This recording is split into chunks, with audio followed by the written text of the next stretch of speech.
At what point does the brand step in and go, right, we're opening a lawsuit against you because of you've said that this brand fits this car and we're pricing it differently? Like, at what point does that happen? At first glance, this whole situation doesn't quite add up.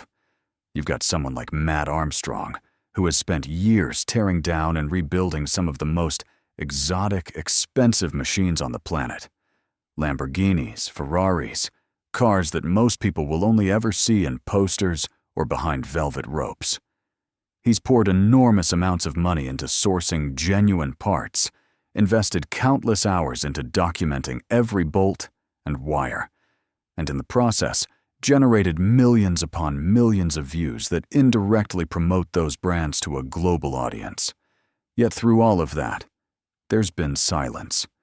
No acknowledgement, no outreach, no appreciation. Then out of nowhere, a package shows up. Not from any of the brands he's worked so closely with, but from Koenigsegg, a company whose cars he hasn't owned, rebuilt, or even physically worked on. That alone raises a question. Why him, and why now?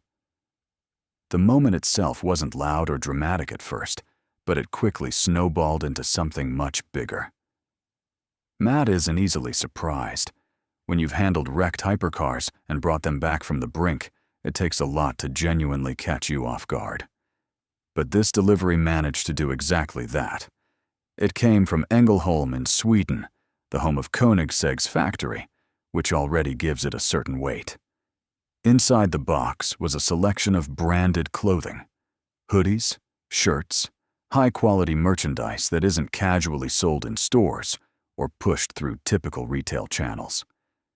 Koenigsegg isn't a mass-market brand. They produce a tiny number of cars each year, and their merchandise tends to circulate within an equally exclusive circle of owners and insiders. But seeing it land in the workshop of someone who has never directly worked with the brand makes the gesture stand out immediately.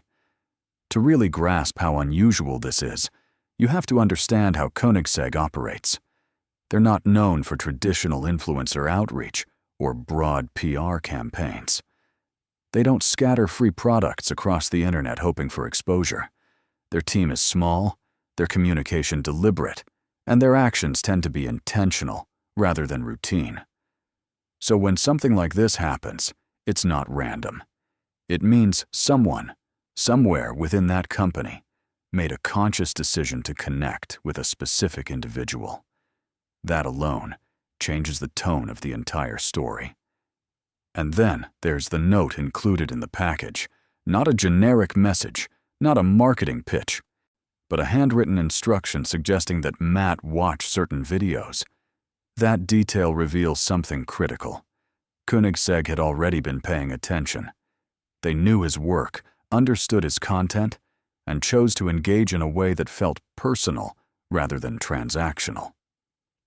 The timing of all this adds another layer, especially when you consider what had been happening in the automotive world recently. There's been growing tension between traditional manufacturers and independent creators, highlighted by controversies involving brands like Bugatti. That situation brought to light how protective and selective some legacy companies can be, particularly when it comes to who gets access to their cars and their image. In some cases, creators with massive audiences and genuine enthusiasm have found themselves shut out. Brands treated less like ambassadors and more like risks to carefully controlled brand narratives.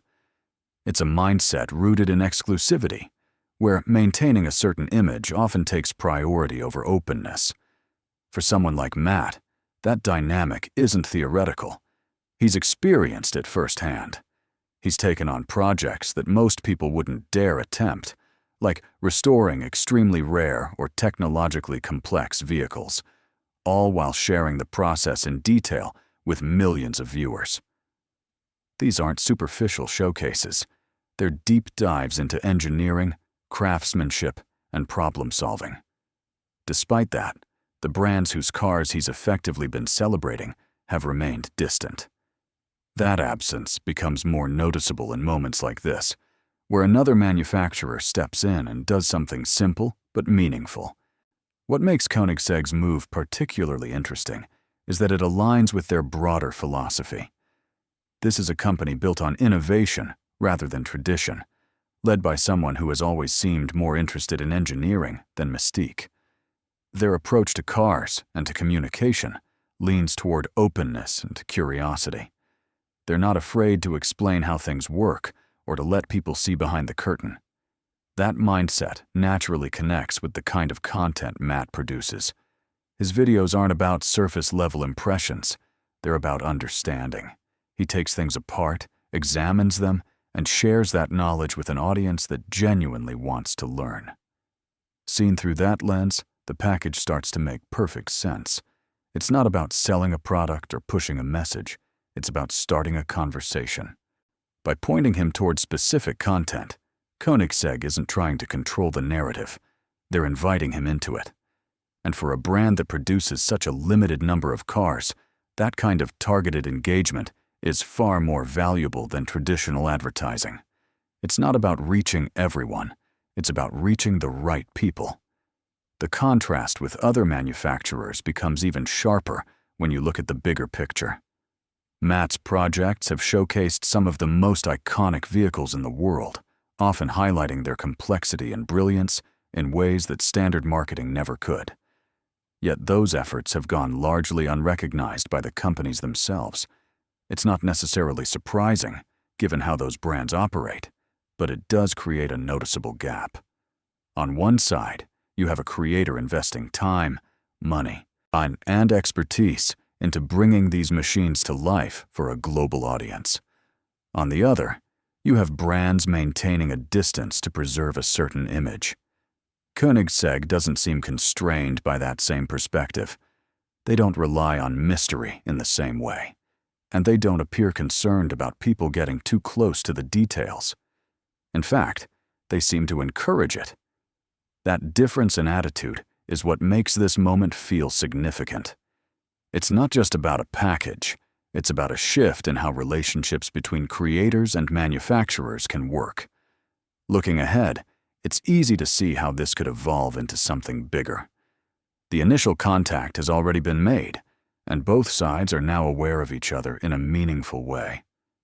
From there, the possibilities open up.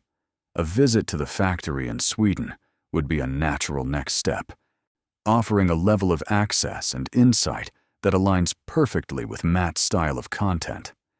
Experiencing one of their cars firsthand would add another dimension, especially given his technical understanding of what goes into making them so unique.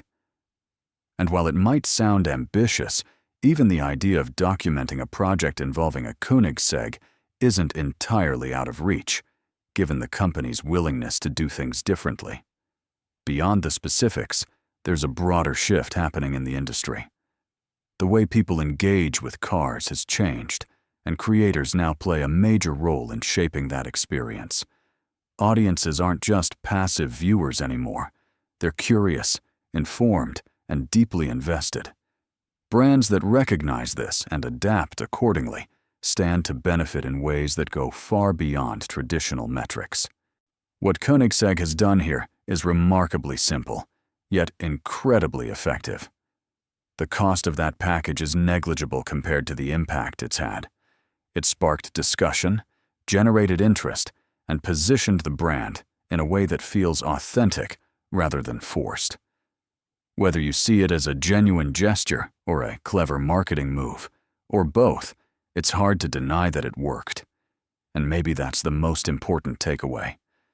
Recognition doesn't always come from the places you expect. Sometimes it comes from someone who has been quietly paying attention, waiting for the right moment to reach out. In this case, that moment arrived in the form of a small box from Sweden, carrying a message that resonated far beyond its contents.